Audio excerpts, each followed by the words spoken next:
Hello everyone and welcome back to the YouTube channel of BeingACCA. This is Tushita Gupta, ACCA affiliate, and in this video we are going to be continuing our PM pre-September 2023 mock. This is question number 2 of your section B and it is HF Dresses Company. So let's read the scenario. HF Dresses Company manufactures a number of ranges of dresses and trousers. Its finance director is reviewing the pricing of various ranges. Expensive dresses. HF Company's reputation for quality means it can set its own prices for its range of expensive dresses. It currently sells each dress for $308, which represents a markup of 40%. Budget dresses. HF Company sells two ranges of dresses, summer and winter dresses, the demand for which is price sensitive. Okay. HF Company currently sells 5,000 dresses in its summer range at a selling price of $80. Its finance director has calculated that the demand will fall by 500 dresses for every $5 increase in the selling price. Now we have the new dresses. HF Company is about to introduce two new ranges, a range of dresses suitable for teenage girls who want to dress well for formal occasions. The range that has been developed reflects the latest fashions more than the dresses offered by competitors. However, the competitors are expected to respond by introducing their own ranges, and changes in fashion will mean that the life of HF Company's new range is unlikely to be longer than 2 years. A range of casual trousers for adult women, which is anticipated to have a long life, HF Company would face strong competition from existing ranges in this market. Now we have the police uniforms. HF Company has just accepted at a short notice a one-off order to supply its local police force with uniform trousers. The finance director intends to use relevant cost plus or markup as the basis for pricing in order to establish a business relationship with the police force that hopefully will result in future sales also. So, okay, this was in short the requirement. If increases in material costs mean that the cost of manufacturing the expensive dresses rise by 14% and HF Company wishes to maintain the same markup, what will be the new selling price to the nearest 1 cent? Okay, so let's solve this. Right. So first of all, let's see what has changed. Earlier, we were selling it at 308, I think. Yes, so this was the price for the expensive dresses earlier. So this means that earlier my cost was 308 divided by 1.4 because that is what was my markup. So if I want to find out my cost, I can find out my cost by dividing that, and my total cost will come out to be 220. So that means I was, earlier the cost was $220 per dress for me. Now, let's see, in the question they have said that the cost of manufacturing expensive dresses will rise by 15%. So that means I will add 15% of 220 to this figure to find out my new cost. So that means my new cost will become, what is the 15% of 220 if I calculate that? So this comes out to be 33. So 220 plus 33 gives me 253, which is my new cost. So I have to adjust my selling price accordingly so that my markup of 40% remains the same. So what will my new selling price will be? I will just add new SP will become 253 plus 40% of 253. And if I just find out what is the 40% of 253, this comes out to be 101.2. And if I add 253 to this, so this becomes 354.2. So 354.2. And now it wants me to the nearest 1 cent also. So I will add 10 over here. And what I will write in my final answer is I will type 354.20. We have to be very careful with the rounding of instructions as in how they are given to us. So moving on to the next question right now.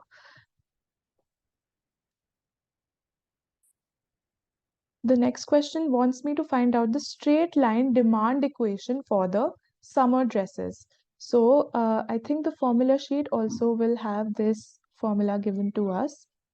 Yes, for the demand curve, it is P equals A minus BQ, and the formula for A and B is also given to us over here.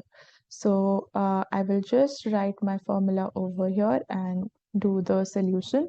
So this is P equals A minus BQ, right? So in this scenario, we have our price.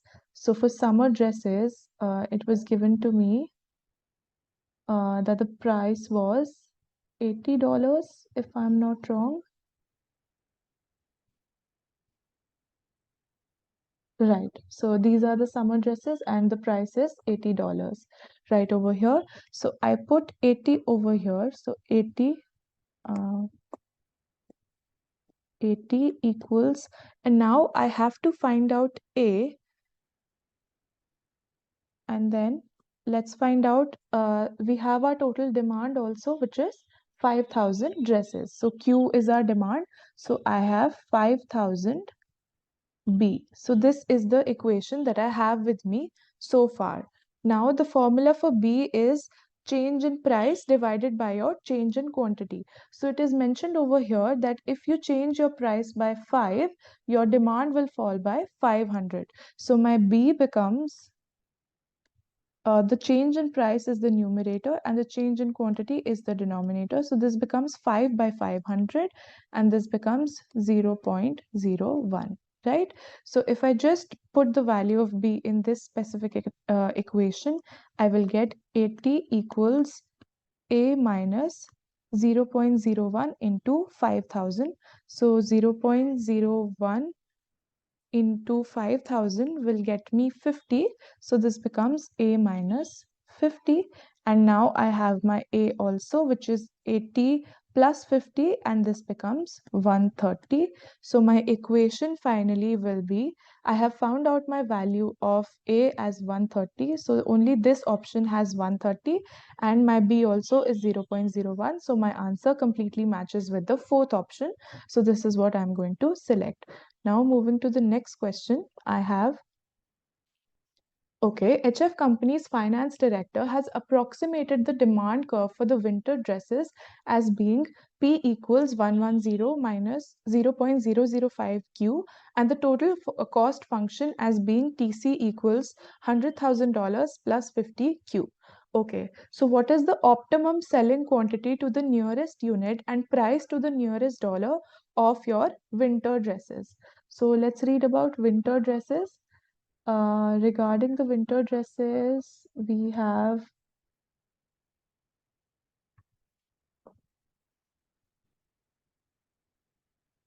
right. So the equation that is given to us is P equals 110 minus 0.005 Q.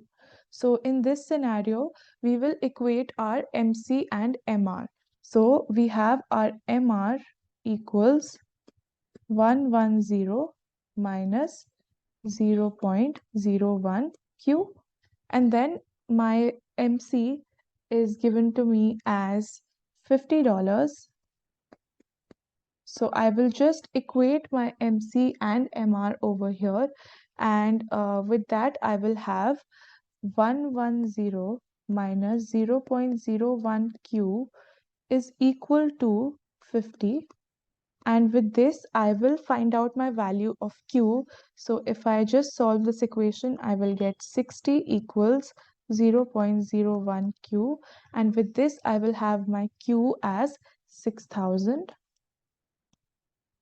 And now let's find out our price. So we will just put the value of Q in this equation. So 110 minus 0.005 into 6,000. And that will give me the P as 110 minus 0.005 into 6,000, and solving this, let me just find out how much this will come out to be. So this is 0.005 multiplied by 6,000 and I get 30. So 110 minus 30, I get my price as $80. So I will just type my answers over here and click on submit. My quantity came out to be 6,000 and my price is in $80. So I am done with this question. Now moving to the next one. So the next question wants me to select the pricing policy which will be the most suitable for the two new ranges that HF company is proposing to introduce. Now let's see the new dresses that they are talking about. So they are saying that for the dresses, it is suitable for teenage girls, formal occasions, has been developed to reflect latest fashion trends, and this has a short life cycle. So we have to choose price skimming over here. Why? Because in skimming, we initially charge a high price. So this is more suitable because when you are launching this, your development costs will likely be high, and we are ahead of the competition, and also the life of the product that we have made is also short. So it is better that we charge higher prices in the beginning so that we are able to recover most of our costs, and we do have a competitive advantage also, and that will enable us to justify the high price that we are charging. So yes, for dresses, price skimming would be the most suitable. Now let's look at have a look at trousers. Casual trousers for adult women, long life, strong competition. So what we will do over here is penetration. Penetration works the best in high competition. That is because in penetration, you initially set a low price. So when there is already strong competition, you will have to lower your price to enter into the market. And then since it has a long-term life cycle, it is given to us that it has a long life. So in the long life, we will make revenues from this product. So price penetration would be the best choice for trousers. Moving to the next question. Right. Which of the following statements is not true about using relevant cost pricing? Okay. So let's read the statements. Relevant cost pricing may be appropriate if HF company currently has spare capacity. Now, this is not our answer because this is true. We have to find the statement which is not true, right? So let's move to the next one. Relevant cost pricing should mean that opportunity costs are considered. Now, this is also absolutely true. Then, relevant cost pricing may result in incremental costs not being covered. Now, this statement is not true, and hence this becomes our answer because incremental costs will definitely be covered in your relevant cost pricing. We have learned that whenever we are finding out the relevant costs, incremental costs will always be covered and considered.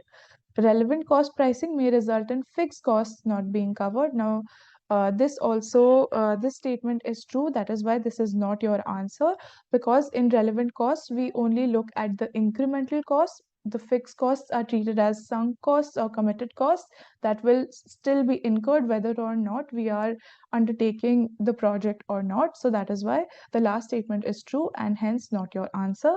The option that is correct is option 3. And moving to the next question. Okay, so with this, we have come to an end to the question that is HF company. In the next video, we are going to be solving green word company. Thank you.